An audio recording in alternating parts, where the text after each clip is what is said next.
Hello बच्चों, कैसे हो? आप सभी का +1 में एडमिशन लेने पर स्वागत है। आपने आज तक जो 10th क्लास तक जो एक कॉमन प्लेटफॉर्म चल रहा था, कॉमन वे चल रहा था, रास्ता, उसमें से आपने कॉमर्स को चुना। अब हम आपको कॉमर्स पढ़ाएंगे, जिसमें हमारा एक विषय है अकाउंटेंसी। उसके बारे में चर्चा करेंगे। मैंने इससे पहले एक वीडियो बनाया था जो एक कॉमन सभी के लिए बनाया था कि 10th में जो बच्चे डरते हैं कि मैं कॉमर्स नहीं लूंगा, उनके डर जो है वो क्या थे। मैं चाहूंगा कि आप उस वीडियो को जरूर देखें। मैं अब इस लेक्चर में सीधा ही आपको अकाउंटेंसी पढ़ाने का प्रयास करूंगा। मैं hero Singh Rawat, lecturer in commerce, government senior secondary school, सात रोड, खुर्द, हिसार। लॉकडाउन में बच्चों को घर से ही पढ़ाने का प्रयास कर रहा हूं। आशा करता हूं कि कोई भी विद्यार्थी, चाहे वो हमारे विद्यालय का हो या किसी अन्य विद्यालय का, इससे लाभान्वित होगा। तो लीजिए शुरू करते हैं हम आज का टॉपिक। हमारा पहला टॉपिक है अकाउंटेंसी, लेखांकन। मैंने एक बात पहले भी कही थी कि हम ज्यादातर चीजों को दोनों ही लैंग्वेज में समझाते हैं, हिंदी में भी, इंग्लिश में। आपके पास ऑप्शन है, आप चाहे किसी भी तरह से लिखे, चाहे इंग्लिश में लिखे, चाहे हिंदी में, चाहे दोनों को मिक्स करके लिखे, कोई प्रॉब्लम नहीं। चलिए, लेखांकन क्या होता है? क्योंकि आपने आज तक कभी कॉमर्स पढ़ी नहीं है, इसलिए हम इसको शुरुआत करते एक कॉमन प्लेटफॉर्म से। देखिए बच्चों, जैसे एक मानव सभ्यता ने विकास किया, शुरू में तो वो सारी चीजें खुद ही पैदा करते थे अपने लिए। फिर धीरे धीरे क्या हुआ, जरूरतें बढ़ती गई, तो हमने एक्सचेंज सिस्टम चालू कर दिया। एक्सचेंज समझते हैं? एक वस्तु दे दी और एक वस्तु ले ली। मेरे पास चाय पत्ती है, मैंने चाय पत्ती दे दी। मेरे पास चावल नहीं है, मैंने उनसे चावल ले लिया। फिर मैंने दूसरे को चाय पत्ती दी, उससे चीनी ले ली। तीसरे को चाय पत्ती दी, और इस तरह, यानी जो मेरे पास उपलब्ध है वो मैंने दूसरों को दे दिया, और जो दूसरों के पास उपलब्ध है वो मैंने ले लिया। इसका नाम था barter system. BARTER, barter, barter system कहते थे इसको। तो उस वक्त भी क्या था कि आपस में वस्तुओं का एक्सचेंज करके, एक दे दी एक ले ली, इस प्रकार से काम चलता था। ओके। लेकिन जैसे जैसे सभ्यता का विकास हुआ, अब हर व्यक्ति के पास हर चीज नहीं है। मैंने एक को कहा, भाई साहब मैं आपको चाय पत्ती दे सकता हूं, आप मुझे ना एक जोड़ी जूते दे दो। वो कहते हैं जूते मेरे पास हैं, पर मेरे पास चाय तो कोई और दे गया, आप तो मुझे ना हल्दी दे दीजिए। मैंने कहा वो तो मेरे पास नहीं है। तो देखो कितनी बड़ी समस्या आती है। जो मेरे पास है वो मैं देने को तैयार हूं, लेकिन जो मेरे पास नहीं है वो कहता है मुझे नहीं चाहिए चाय पत्ती, मुझे तो हल्दी चाहिए। तो हल्दी के लिए किसी के पास जाओ, उसको पत्ती दो, फिर उससे हल्दी लो, फिर ऐसे करो। ये तो बड़ा टेढ़ा काम हो जाता है। नहीं नहीं लग रहा आपको? कुछ बच्चे तो हंस भी रहे होंगे कि सर ये क्या करवा रहे। हाँ बेटा, तो यही सिस्टम था शुरू में। लेकिन जैसे जैसे हमारे आर्थिक जगत ने विकास किया है, मानव जाति ने, मानव सभ्यता ने विकास किया है, तो हमें चीजों को व्यापार करने की जरूरत पड़ेगी। और व्यापार में एक कॉमन चीज आपने देखी होगी, मुद्रा, मनी। रुपया कह लो, भारत में तो वैसे रुपया नहीं कहते, लेकिन चलो रुपया कह सकते हो समझने के लिए, कि मुद्रा हर देश की जो मनी होता है, करेंसी जिसको बोलते हैं। तो करेंसी का विकास हुआ, और इस करेंसी के द्वारा ही वस्तुओं का लेन देन होता है। अब क्या है, जैसे मैं अध्यापक हूं, तो मेरा काम सिर्फ पढ़ाना है। जो मुझे सैलरी मिलती है, पैसे में मिलती है, मुद्रा में मिलती है, उस मुद्रा से मैं कूलर भी खरीद सकता हूँ, ऐशो आराम की चीजें भी खरीद सकता हूँ, आवश्यक काम भी कर सकता हूँ, है कि नहीं? तो यानी एक मुद्रा सबको चाहिए, करेंसी सबको चाहिए, और उस करेंसी के लिए हम मेहनत करते हैं। तो बच्चे क्या हुआ कि जैसे जैसे बिजनेस बढ़ा, तो ऐसे ऐसे हमें जरूरत पड़ने लगी, हमें याद नहीं रहती सारी चीजें। किससे माल खरीदा, कितने का खरीदा, कितने का बेच दिया, किससे पैसे ले लिए, कौन कब दे गया, याद ही नहीं रहता इतनी चीजें। तो हमने उसको लिखना शुरू कर दिया। अब कल्पना करते हैं, मेरे पास एक बुक है, या बुक छोड़ो, कुछ पेजेस हैं, मैंने रमेश को पैसे दिए, मैंने लिख दिया रमेश को पैसे दिए, ओके। फिर मैंने कहीं अलमारी में रख दिया। फिर सुरेश को दिया तो मैंने सुरेश लिख के किसी जगह जहां रख दिए, कहीं और रख दिया। फिर एक दिन रमेश आया, फिर मैंने एक नए पेज पे लिखा रमेश ने कुछ पैसे, मैं रमेश को और मैंने पैसे दिए, मैंने वो कहीं और रख दिए। बात है, मुझे ये कैसे पता चलेगा मैंने रमेश को कितनी बार दे दिए? नहीं चलेगा। अगर मैं एक बुक में भी लिख लूं, मान लेता हूं, चलो एक बुक मोटी सी रख लेते हैं, उसमें लिख दूं, तो भी बच्चे ढूंढना बड़ा मुश्किल हो जाएगा खड़े पैर। जब वो रमेश आएगा, कहेगा सर बताना आपने कितने पैसे दे दिए, तो मुझे ढूंढने में ही बड़ा टाइम लग जाएगा। तो यानी एक सिस्टम होना चाहिए, एक तरीका होना चाहिए, जब जो इंफॉर्मेशन चाहिए तुरंत मिल जाए। रमेश कहे मेरा हिसाब लो जी, सुरेश कहे मेरा हिसाब लो जी, तुरंत, क्योंकि समय की तो बड़ी कीमत है। कुछ समझ में आ रही है बात?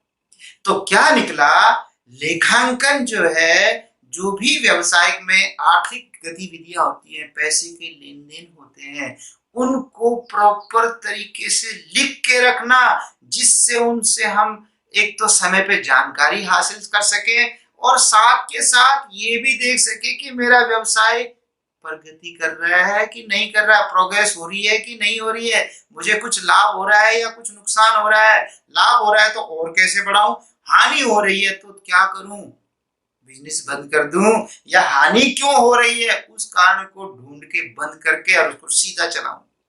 क्यों, है कि नहीं? तो तभी तो करोगे ना जब आपके पास कुछ आंकड़े होंगे, कुछ प्रॉपर सिस्टम से होगा। यही तो लेखांकन है। एक बात बताऊं, जिसे भगवान कहते हैं, परमात्मा कहते हैं, अल्लाह, खुदा, जीसस, कुछ भी कह लो किसी नाम से, मुझे लगता है वो भी कहीं ना कहीं अकाउंट्स का विद्यार्थी रहा है। आप कहोगे सर ऐसे कैसे कह रहे हो? भाई मैंने एक लाइन सुनी है, जैसा कर्म करोगे वैसा क्या फल देगा भगवान। तो इसका मतलब है परमात्मा भी सारे रिकॉर्ड रखता रहता है और उसी के अकॉर्डिंग हमें फल देता है। यानी जैसे मैं कर्म करूंगा वैसे मुझे फल मिलेंगे। तो यानी परमात्मा भी हमारा हिसाब किताब लगता है कि नहीं? तो चलिए हम शुरू करते हैं कि अकाउंटेंसी क्या होती है। अब मैं आपको परिभाषा सिखाने की कोशिश कर रहा हूं। परिभाषा क्या होती है? बच्चों शुरू में ना हमें थोड़ा थोड़ा हर चीज को गौर से समझना पड़ेगा, क्योंकि बाद में फिर ये बातें नहीं बताई जा सकती।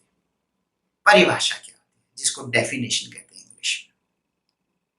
किसी के कहे हुए कथन, किसी बड़े विद्वान के या कोई बड़ी संस्था है इस मामले में, तो उनके कहे हुए कथन हूबहू अपनी तरफ से प्लस माइनस करके नहीं, हूबहू यूं के यूं कह देना परिभाषा होता है।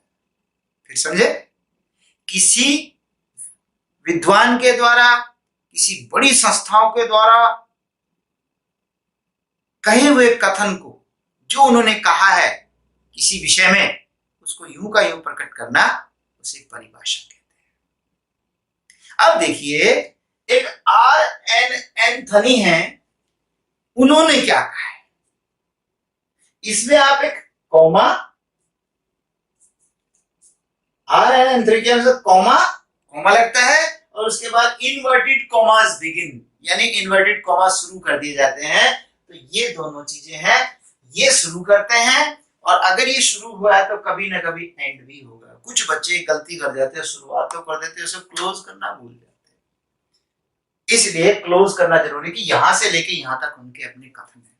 अब देखिए क्या है कथन, इसमें लिखा है, प्राय प्रत्येक व्यावसायिक इकाई में ज्यादातर हर बिजनेस यूनिट में, वो बिजनेस यूनिट छोटी भी हो सकती है, बहुत बड़ी भी हो सकती है ना? जैसे रिलायंस इंडस्ट्रीज है, कितनी बड़ी है कि नहीं? तो उनमें भी हो सकता है। तो प्रत्येक व्यवसायिक इकाई में एक लेखा विधि पद्धति होती है, एक लेखा, एक लिखने की पद्धति होती है, सिस्टम होता है, यानी उनका एक सिस्टम है लिखने का। लेखा विधि पद्धति जो अकाउंटिंग सिस्टम है, व्यवसाय में संबंधित सूचनाओं को, फिर से पढ़ें, संबंधित सूचनाओं को संबंधित सूचना, ये संबंधित क्या कह दिया भाई? लेखा विधि पद्धति में संबंधित सूचनाओं को वो सूचनाएं जो हमसे संबंधित हो। मेरे इस पड़ोसी ने उस पड़ोसी को 4,000 रुपए दिए हैं, बताइए मैं लिखूं कि ना लिखूं? आप हंस रहे होंगे कि सर हम क्यों लिखेंगे, बिल्कुल ठीक बात है। अगर मैं ऐसे लिखने लग जाऊं तो फिर पागल में मुझ में फर्क क्या रह गया? कोई भी किसी को पैसे दे रहा है, कोई किसी से माल ले रहा है, मैं सारा लिखता रहूं? नहीं भाई, अगर मुझसे संबंधित है, संबंधित कैसे? ये पड़ोसी मुझे पैसे दे दे और मैं ये पैसे उस पड़ोसी को दे दूं। यानी जैसे कि इस पड़ोसी ने मुझसे मांगे, मैंने कहा सॉरी मेरे पास नहीं, कहता सर कहीं से करो नहीं, आपका तो नाम है, रुतबा है। मैं उसके पास चला गया, मैंने कहा भाई साहब देना थोड़ा पैसे, मुझे पड़ोसी को देना। उसने कहा सर मैं आपको जानता हूँ, ओके कोई बात नहीं आप दो ना। उन्होंने मुझे पैसे दिए, मैंने आगे दे दिए। अब मुझे दोनों लिखने पड़ेंगे। क्यों लिखने पड़ेंगे? क्योंकि मुझे उसका हिसाब करना है, उससे हिसाब लेना है कि नहीं बेटा? तो संबंधित का मतलब समझे, जो हमारे बिजनेस से कहीं ना कहीं उसका रिलेशन हो। हर सूचना नहीं। अरे आपका बैंक में खाता होगा, मेरे ख्याल से पक्का पाएगा, आपका नहीं तो आपके पेरेंट्स का तो है ही है। तो बेटे जितने लोग बैंक में पैसे जमा करा रहे हैं, निकाल रहे हैं, वो आप लिखते हो? लेकिन जब भी आप पैसे जमा कराते हैं उस पर गौर करते हैं, जब भी निकालते हैं उस पर गौर करते हैं, है ना? जो आपसे संबंधित सूचना है। तो संबंधित सूचनाओं को मौद्रिक रूप में एकत्रित करना, मौद्रिक रूप में, इन मॉनेटरी फॉर्म, ये मौद्रिक मुद्रा के रूप में, यानी सूचनाओं को इकट्ठा करना है लेकिन मुद्रा में करना है। ये मुद्रा में क्या फंडा है बच्चे? हमारे पास 4 भैंस है, तो अकाउंट्स में हम 4 भैंस नहीं लिखते, 4 बुफेलोज, नो। वो भैंस को पैसे में कन्वर्ट कर देते हैं। भाई एक भैंस कितने की है? मान लीजिए एक 1,00,000 की है, दूसरी भी 2 लाख, 1,00,000 की है, 2 लाख की, और 2 भैंसे 50-50 हजार की हैं, तो भाई चारों भैंसे 3 ही लाख की तो हुई। तो हम 4 बुफेलोज चाहे ब्रैकेट में लिख ले, लेकिन लिखेंगे जो अमाउंट का मामला है अकाउंट्स में तो मुद्रा में लिखते हैं। 3 लाख रुपए की भैंस है, ना कि 4 भैंस है। नहीं क्लियर हो गया होगा कि जो भी चीज है ना उसको पैसे में कन्वर्ट करके लिखना है, और जिसको पैसे में कन्वर्ट ही नहीं कर सकते उसको लिख ही नहीं सकते। बाहर गेट पर कोई भूखा प्यासा व्यक्ति आया, उसको हमने कुछ खाना खिला दिया, वो हम नहीं लिख सकते, ठीक है ना? ये नहीं लिख सकते ये चीजें।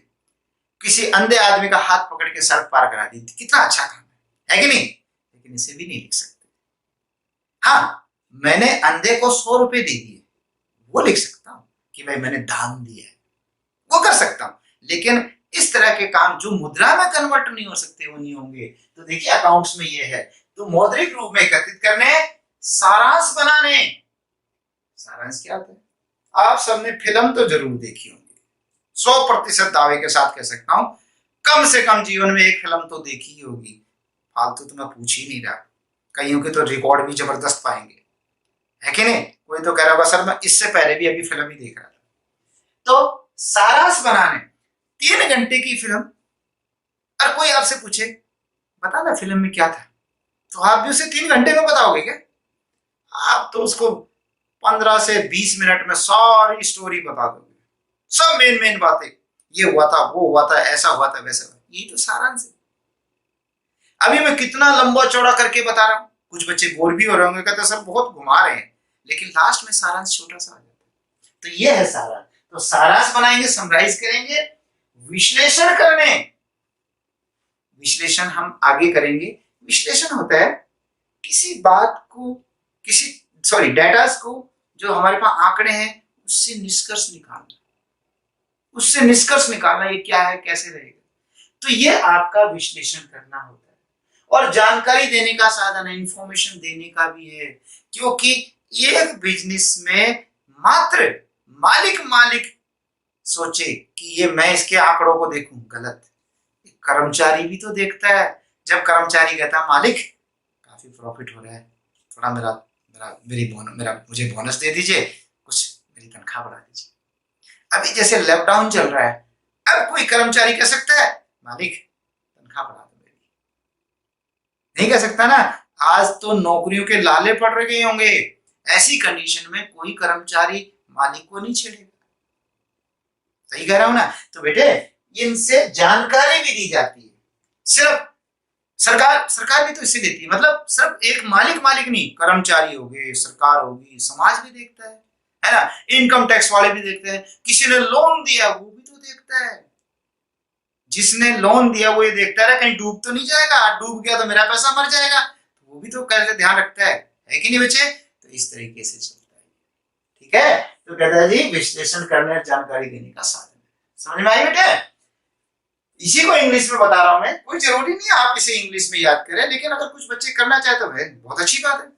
नियरली एवरी बिजनेस एंटरप्राइजेस, हर बिजनेस जो उपक्रम है, संस्था है, हैज अकाउंटिंग सिस्टम, उसका अकाउंटिंग का सिस्टम है, लिखने का तरीका है। And it is a means of collection, ये किसका साधन है? कलेक्ट करना डाटा, समराइज, वो जो फिल्म की कहानी बताई उसको समराइज कर देना। जब रमेश मेरे पास आएगा, कहेगा राउत साहब मेरा हिसाब किताब बताओ ना, तो मैं ये थोड़ा कहूंगा इतनी तारीख को इतने पैसे ले गया था, इतने का माल ले गया था, इतने का दे गया था, इतना वापस दे गया था, ये इतना थोड़ा। वो कहेगा सर क्यों रामायण सुना रहे? आप सीधा जवाब दो ना लास्ट में क्या है। तो मैं कहूंगा भाई आपने मुझे इतने रुपए देने, बोला फिर ठीक है।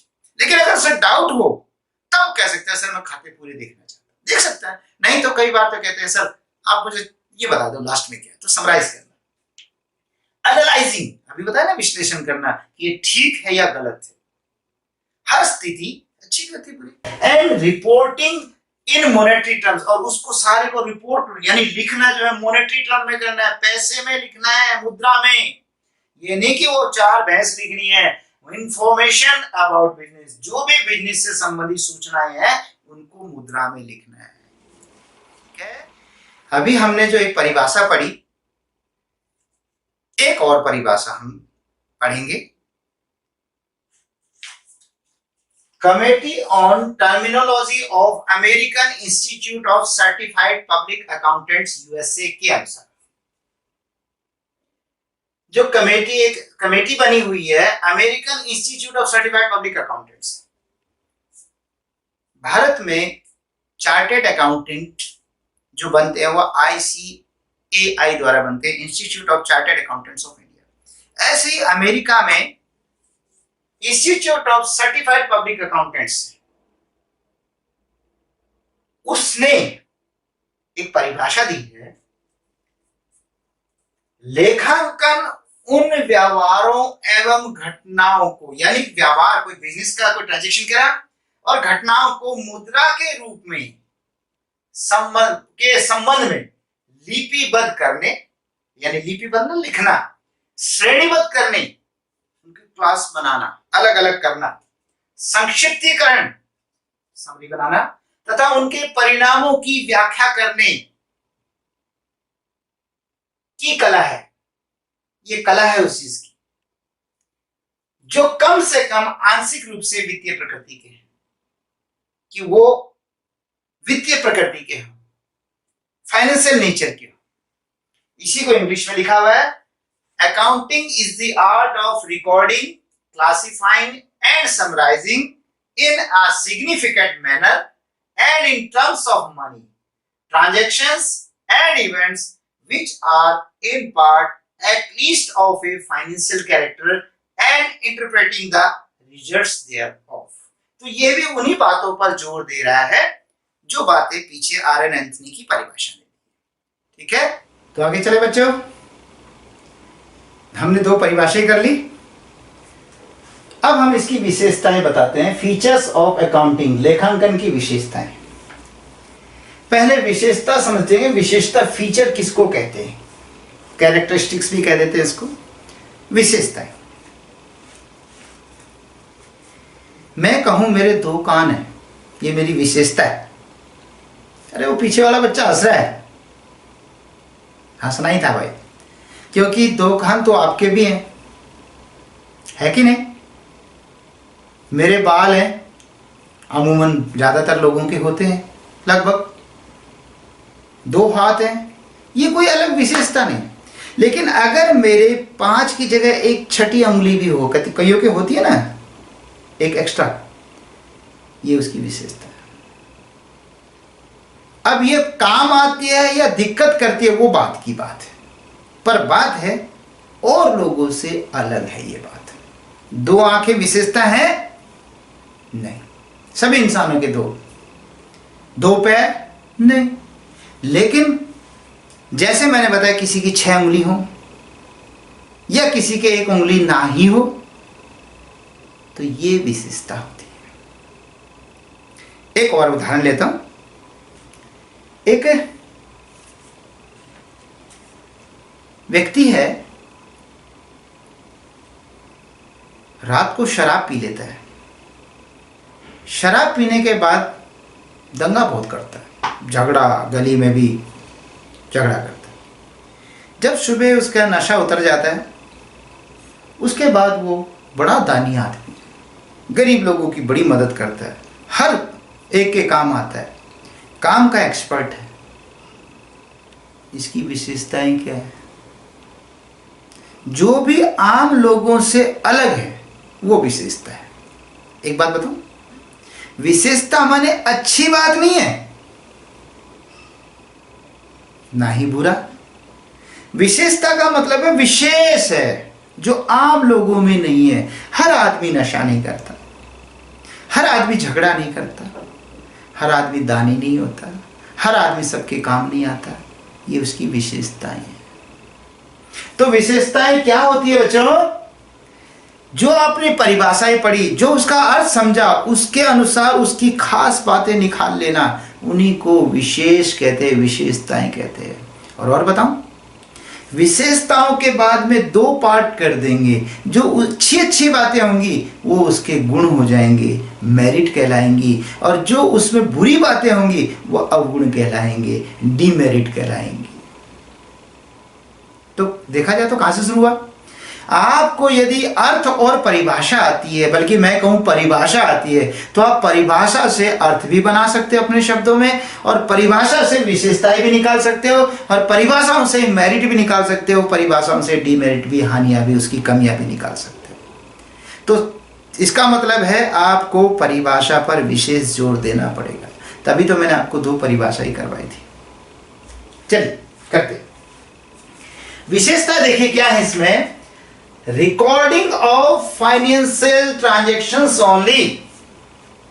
जो वित्तीय प्रकृति की ट्रांजैक्शंस होती है। ट्रांजैक्शन क्या होता है? ये आपके लिए नया शब्द है बच्चों।